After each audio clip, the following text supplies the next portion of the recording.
My name is Dave Tran, and this is LuxTV, shedding and spreading light for the chiropractic student. We have chiropractor Dr. Erick Swenson in Minneapolis, Minnesota. He graduated from Northwestern Health Science University in 1999. He's a part of Epoch, a graduate of the Academy of Chiropractic Philosophers and the International Federation of Chiropractic Organizations, IFCO, and he's also a regent of Sherman. Dr. Erick, welcome to LuxTV. Thank you so much, Dave, for having me. Yeah, so let's get straight to it. How did you get your start in chiropractic? You know, I didn't grow up in a chiropractic family, Dave. My family, typical family, we went to the doctor when we hurt, when we had symptoms. And I was in high school and I played football. And I started getting numbness in my right hand. And so I mentioned it to my mom and she said, let's go to the doctor. I said, fine. So she takes me to the doctor. And he checked me out, he tapped my reflexes, checked me over, and he wanted to give me muscle relaxants and pain pills.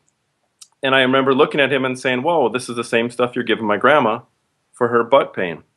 And I didn't have butt pain, so I remember him saying, just have your mom fill these, and if it's not better in a few weeks, come back. And then I kind of pressed him a little bit more, and I said, what if I would have told you my knee was hurting today? Would you give me the same pills? And he's like, yeah, probably. And I said, what if my elbow or my foot was hurting? Same thing? And he's like, yeah. And at the time, my mom's saying, Eric, quit talking back to the doctor. And I said, I'm not. This is not making sense to me. I could have lied to him today and said anything, and he would give me the same pills. And I remember saying something like, what do you do all day? Just go door to door to give people pills to cover up their pain? And he got mad and stormed out. I guess back then you didn't question doctors. So I ended up at the chiropractor for this right hand numbness. And the chiropractor didn't necessarily teach me chiropractic. He said, I can help you. He did an analysis and adjusted me, and I was scared. I had no idea. I had never been adjusted before. I didn't know that there would be any noise. And the cool thing is, after about, I went in about 4 to 6 visits, the numbness was gone. And so that's what I thought chiropractic was. So if anybody would have asked me about chiropractic, I would have said, yeah, it helps with right hand numbness. It's great. You should try it, right? Yeah, so exactly. that was my experience with chiropractic. Yeah. And then, that's kind of like the same thing with me too. Whenever I first started chiropractic school, I thought it was that. And then once I went to a Parker seminar and actually heard Larry Markson speak, I was like, whoa, it just all made sense. One of the things that I always notice from your Facebook posts is all the awesome chiropractic history and quotes and all the swag that you have with some of your BJ models of the heads and stuff like that. So why is it so important for students to learn chiropractic history and philosophy? That's a great question. When you talked about first hearing at Parker, that was my experience as well. I graduated Northwestern, and the doctor I was working for took me to Parker. And he said, I want you to go to the philosophy, the middle section, and it was all philosophers, and guys like Sigafus and stuff. And I first heard what I thought was chiropractic. I'm like, oh my gosh, this is chiropractic. Ever since then, I've been wanting to go and find it because I really didn't get it in school, and I don't think the students, for the most part, are getting that in the schools, and that's kind of a big problem right now. And then you ask, why is that important?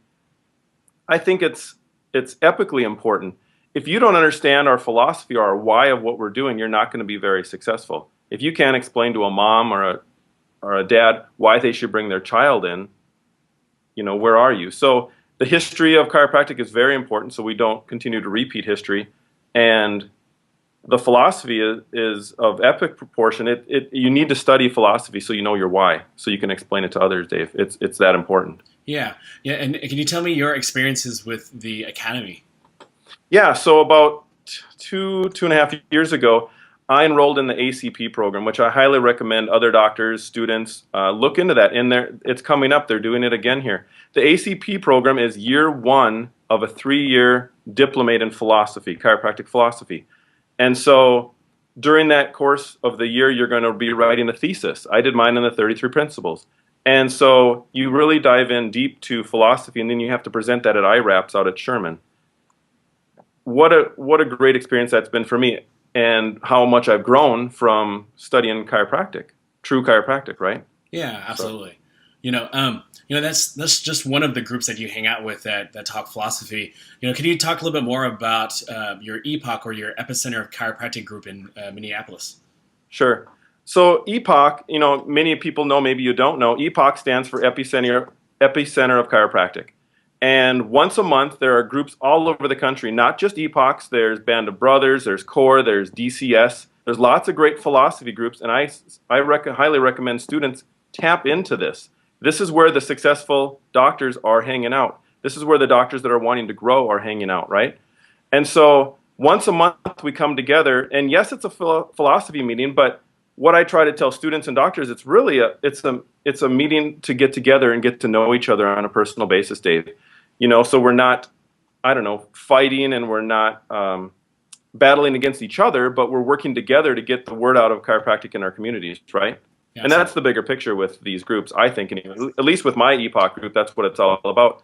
And I think we had close to 85 this last month, and over half were students. So it's pretty cool to see the huge outpouring of students that are they're lacking this in school, and they're really looking for this, and it's much needed. So it's a great thing. Everybody should get tapped into a group, or start a group yourself.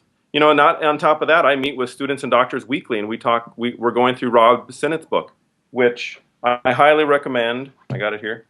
I take the cover off because I've worn it off, but this is Rob Sinnott's book, and highly recommend this book. Everybody should have it. It talks about our philosophy. It breaks it down. So I meet once a week with students and doctors, and we talk about that. Exactly. Yeah. And then, one of the things that a student may say is like, they can't afford to buy books, and because they're so loaded down. But I actually got the Texas Chiropractic College Library to buy a copy of Rob Sinnott's book to put into the shelves. So there's no excuse not to be able to get your hands on that thing. Absolutely. What is it? Is it $35 or it's not that expensive to have his book. What gets expensive are like the green books, buying green books. This is like a first edition. A lot of mine I've been getting are signed, so those are a little bit more expensive, obviously. But where do you start? You start with Rob's book. There's one other book I want to talk about that I use, because it's one thing to know the philosophy, Dave, and study the green books and study the philosophy, but if we can't apply it and get it out to the masses, where are we? And that's another book that I use. I use the Persuasion book, and that's what I'm using in my practice to get the message out about chiropractic, because otherwise we're not seeing anybody. We can study all the philosophy we want, but if we're not reaching the masses, we're nowhere. So exactly. What are the top 3 things you wish you knew before you opened practice? I wrote that out here. So, I guess one of the main things was get clear on your why. Which comes back to philosophy. It really comes back to learning the why of what you're doing. If you don't know why you're doing what you're doing, I know when I came out of school, we weren't even using the right language. We were using like manipulating fixations, and you want to treat them if they have low back pain or headaches. Otherwise, you're diagnosing and referring out. And it's like, I have friends that didn't make it in school, that came out of school. I know students that aren't making it now that are coming out of school. So if you don't figure out why people are coming in, your philosophy on what you believe, right, and then get that across to your patients and the community, you're not going to make it. So that's one huge thing, your why. Another thing is being very confident in seeing kids. For me, that is a big part of my practice. I see a ton of kids, I see a ton of families, and I wish coming out of school I was more confident in seeing kids. One of the ways you can do that, Dave, is take programs through the ICPA, International Chiropractic Pediatric Association. Join the group, take the classes. When you're a student, it's a lot cheaper. You can take those classes. And whether you want to see your kids or not, you better want to see kids, because that's our next generation. If we don't start seeing kids and families, where's chiropractic going to be in 5-10 years? Look at dentistry. They got into the schools. They taught the kids young, and now everybody knows that they need to have a dentist, right? They just don't know that they need chiropractic, and so that's essential. The third thing, the organizations, schools, malpractice companies, they really matter. You need to not just come out of. When I came out of school, I was an automatic member of the American Chiropractic Association. Everybody got NCMIC. Everybody just whatever. That's what we were fed. We need to wise up and not support organizations that aren't supporting our values. I'm not going to put any organizations down here tonight, but I can tell you I support Sherman Chiropractic College. You know, I support the IFCO and the ICPA. I support Matt McCoy's malpractice company. I support JVSR. Those are things that we should all be supporting, Dave, with our finances, and that's how we're going to make a change. Because if you're supporting companies that don't support the way you want to practice, which the way I want to practice is every man, woman, and child should be getting checked and adjusted as necessary for vertebral subluxation from birth, right? And if that's what you believe, then you need to align yourself with organizations and colleges and companies and support them, right? Oh yeah, 100%. I think those are huge, Dave. Oh yeah, for sure. So I mean, top three were definitely are huge for knowing your why, getting confident with kids, and and supporting organizations that like you believe in and what you stand for, because you definitely vote with your dollars for sure. Absolutely. So thank you so much for your time, Dr. Erick. If you want some more information or want to connect with Dr. Erick directly, check out the links below. Every week, I'll be uploading a new interview with another leader in the chiropractic profession. If you like this video, please share it with your classmates. Give this video a thumbs up and subscribe to this YouTube channel. My name is Dave Tran, and this was LuxTV, shedding and spreading light for the chiropractic student. Thanks, Dave.